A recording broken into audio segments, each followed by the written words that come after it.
Halo saudara, senang sekali saya Madari Sasmita kembali hadir menyapa Anda dengan sejumlah informasi teraktual, tajam, dan terpercaya. Selama 60 menit ke depan saya akan menemani Anda dengan sejumlah berita yang sudah disiapkan tim redaksi Liputan 6 SCTV daerah Jawa Timur di antaranya. Diduga akibat korsleting listrik, 3 warung di Surabaya ludes terbakar. Diduga stres akibat kalah judi online, suami di Lumajang menganiaya istrinya.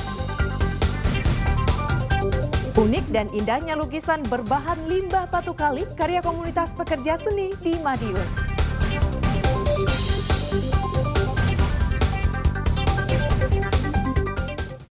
Saudara, 3 warung semi permanen di Jalan Kertomenanggal, Surabaya ludes terbakar. 2 mobil pemadam kebakaran dikerahkan ke lokasi kejadian untuk memadamkan api yang diduga berasal dari korsleting listrik.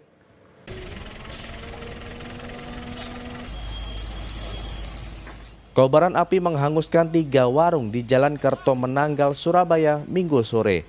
Api dengan cepat membesar karena sebagian bangunan terbuat dari kayu dan posisi warung berdempetan. Petugas pemadam kebakaran memadamkan api 30 menit kemudian. Menurut pemilik warung Agus, saat kejadian warungnya tutup karena ia ke pasar. Selain perabotan di dalam warung, kebakaran juga menghanguskan uang dan perhiasannya. Ini seperti apa, Mas? Saya nggak tahu, soalnya saya ke pasar. Kosong. Berarti tutup ya Tutup warungnya? ya. Berapa, Mas? Ini ada 3 warung. Mas, barang-barang yang tadi ikut kebakar apa aja, Mas? Ya uang, ya mas-masan. Untuk warung yang terbakar 3 warung dengan ukuran 5x4 ya. Yang terbakar total ini 2 warung dan 1 warung ini hanya terbakar dalamnya saja. Untuk atap masih belum kena, hanya imbasan saja ya. Ini dugaan awal ini belum kita ketahui ya. Mungkin kalau terlihat dari kabelnya ini mungkin korslet ini. Nanti kita akan tanya ke pemilik warung untuk mengetahui sebab awal, karena untuk warung ini bukanya sore, sekarang waktunya tutup ini. Tidak ada korban jiwa dalam peristiwa tersebut, namun kerugian material diperkirakan mencapai puluhan juta rupiah. Dugaan sementara kebakaran berasal dari korsleting listrik di salah satu warung. Rahmat Hidayat melaporkan dari Surabaya. Saudara, ratusan pengemudi taksi online di Kota Malang mogok kerja dan menggelar unjuk rasa di depan kantor wali kota. Mereka menuntut pemerintah setempat untuk memberikan solusi tentang tarif dasar jasa. Puluhan mobil milik pengemudi taksi online ini parkir di sepanjang jalan di depan kantor wali kota Malang Senin siang. Mereka mogok beroperasi karena besarnya potongan dari aplikator yang merugikan pengemudi. Potongan yang semula 20% kini naik hampir 50% dari harga konsumen. Mulai dari biaya pemesanan, biaya layanan, dan pengembangan aplikasi dan lain-lain. Belum termasuk biaya perawatan kendaraan dan servis. Sehingga potongan tersebut membuat pendapatan pengemudi ojol jauh berkurang. Ada banyak item yang dijadikan atau di-include. Seharusnya yang dari customer itu misalnya nih 100.000. Mereka itu ada biaya pemesanan, ada biaya tanam pohon dan lain-lain yang akhirnya nilainya itu lebih dari 20%. Gitu. Kalau bahkan untuk tarif dasar kita itu dengan tarif 20.000, driver online itu hanya mendapatkan 12.000. Sementara 8.000 untuk biaya aplikator. Di mana salah satunya adalah ada biaya pemesanan sebesar Rp3.000. Dari nilai 20.000 dipotong sampai 5.000, sekarang 5.000. Pengemudi taksi online mendesak wali kota Malang untuk segera memberikan solusi dengan mengeluarkan perda yang mengatur tarif dasar ojol di kota Malang. Nur Ramadan melaporkan dari kota Malang. Saudara, jenazah pekerja migran Indonesia korban kerusuhan di Taiwan dipulangkan ke Trenggalek.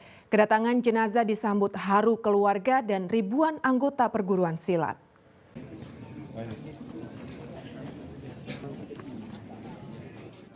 Suasana haru menyelimuti rumah duka Jainal Fanani di Desa Karanggandu, Kecamatan Watulimo, Trenggalek. Kedatangan jenazah disambut keluarga serta ribuan rekan sesama anggota perguruan silat. Jenazah langsung disolati secara bergantian. Setelah itu jenazah Jainal Fanani diberangkatkan ke pemakaman desa. Ketua Cabang PSHT Trenggalek, Wijiono, menyampaikan bela sungkawa dan duka mendalam atas meninggalnya Jainal Fanani di Taiwan.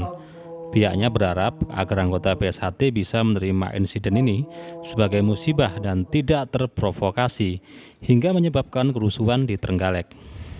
Harapan kami dari SHT Kabupaten Trenggalek menyampaikan bahwa apa yang terjadi ini adalah sesuai apa yang sudah dikirimkan surat kepada SHT Pusat Madiun. Harapan kami kejadian ini merupakan murni musibah dan tidak ada provokasi-provokasi yang menyebabkan kelompok-kelompok yang ada di Kabupaten Trenggalek ini dapat bergesekan. Sementara itu, Bupati Muhammad Nur Arifin berterima kasih kepada Kementerian Luar Negeri serta Badan Perlindungan Pekerja Migran Indonesia (BP2MI) yang telah memulangkan jenazah Fanani dalam waktu singkat. Bupati mengungkapkan saat ini progres hukum terhadap tersangka ditangani penegak hukum dari Indonesia dan Taiwan.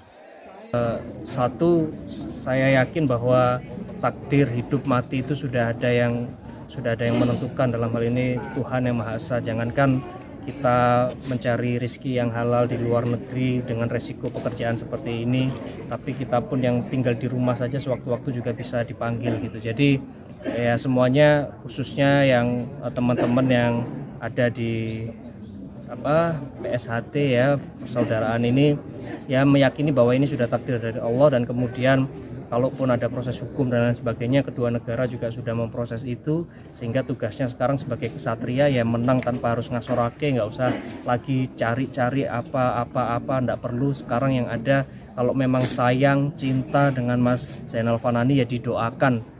Kerusuhan pekerja migran Indonesia (PMI) yang berasal dari 2 perguruan silat terjadi di Taiwan pada 9 September 2023. Insiden itu menyebabkan Jainal Fanani meninggal dunia dan seorang PMI terluka. 15 pekerja migran Indonesia menjadi tersangka dalam kerusuhan itu. Dan Usu Kendro melaporkan dari Trenggalek.